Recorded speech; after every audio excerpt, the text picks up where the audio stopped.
Aujourd'hui, je vais te montrer comment économiser de l'argent en 2023 quand on est jeune. Eh oui, que tu sois élève, étudiant ou travailleur, il suffit juste d'être discipliné car l'argent ne regarde pas l'âge.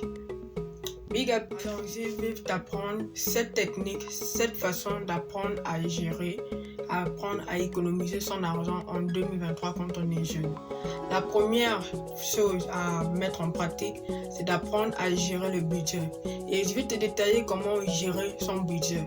Son budget, qu'est-ce qu'il faut faire? C'est de suivre tes finances, ok? Il faut suivre tes finances pour voir où va l'argent sur une période de 30 jours. La deuxième sous-partie, voir combien tu dépenses, ok? Il faut voir l'argent où ça va, où tu gardes, ok? Ça, c'est la deuxième sous-partie de l'axe 1. Troisième sous-partie, c'est de classer tes dépenses en coûts variables et coûts fixes, ok? Coûts variables, c'est tes plaisirs, tes sorties, et coûts fixes. Le coût fixe, c'est le loyer. Quand tu es étudiant, si tu es vraiment étudiant, alors il faut gérer vraiment ces choses-là. Que tu sois étudiant ou travailleur, il faut apprendre à faire la différence entre coût fixe et coût variable. D'accord? Coût fixe, le loyer, les charges. Coût variable, tes plaisirs, tes sorties, la nourriture fast-food. Ok? La quatrième sous-partie est de rassembler tous les coûts variables dont vous allez économiser. Ok? Ça, c'est la quatrième sous-partie de l'axe 1.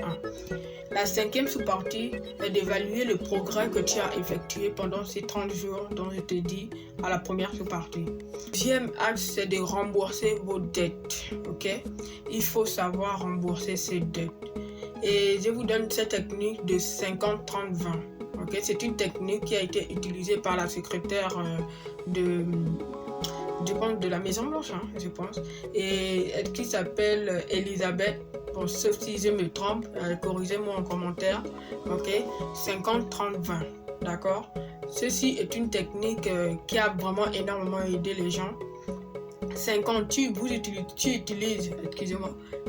utilises 50 pour tes charges, 30% pour tes plaisirs et 20% pour ton épargne, oui, pour ton économie. La troisième chose à mettre en pratique, c'est de programmer tes économies. Oui, il faut programmer parce que il faut prévoir les imprévus. Oui, il faut prévoir tout ce qui manque. Il faut prévoir ce que tu veux aussi acheter. Ça aussi, c'est programmer tes économies. La quatrième chose est de créer tes factures. Vous savez, en Afrique, quand on veut nous envoyer au marché, par exemple, ou que tu veux, par exemple, par ton propre besoin, par tes propres envies d'aller au marché, il faut faire prends même un cahier, tu prends un carnet et tu dédies ce carnet-là aux factures personnelles, ok? Excusez-moi, tu fais ce carnet-là en factures personnelles, d'accord? Et dedans, tu fais les traces, tu traces et tu mets dépenses, revenus, ce que tu as gagné, ce que tu as perdu, pas perdu dans le sens négatif, mais aussi l'argent, le fait de gérer l'argent sur ces deux côtés. Il faut être stable financièrement. Okay. La cinquième chose à mettre en pratique, c'est d'utiliser le système de gestion par enveloppe. Okay? Si par exemple, comme là tu es par exemple étudiant, ok, tu es étudiant et tu fais ton loyer, tu dois payer ton loyer, mais tu mets l'enveloppe pour loyer. Par exemple, c'est 95 000, le loyer 95 000, ok. Pour tes plaisirs, 35 000 par exemple. Ceci est juste un exemple, ok. Et comme je vous l'ai dit, prenez le système de gestion par enveloppe parce que ça a énormément aidé les gens à bien se discipliner dans l'économie. La sixième chose à faire, c'est de réfléchir avant d'acheter. C'est vrai, nous sommes parfois tentés. Oui, nous sommes vraiment tentés. Oui. Et il faut céder à la tentation.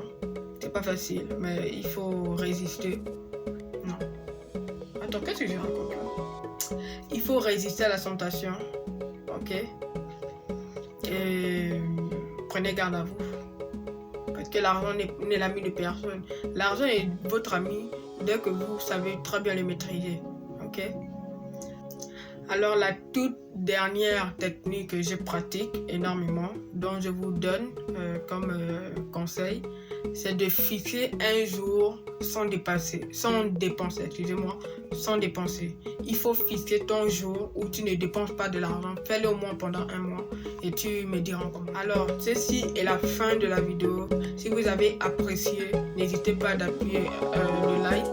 Et si vous avez des questions à me poser, n'hésitez pas à écrire en commentaire ou taper ce que vous voulez me dire, ce que vous voulez vous poser comme question. D'accord? N'hésitez pas, je suis là, je pourrai bien vous répondre. Et aussi, n'hésitez pas à partager à d'autres personnes qui n'arrivent pas à économiser de l'argent. Alors, cette vidéo-là pourrait très bien l'aider. Donc, à plus tard.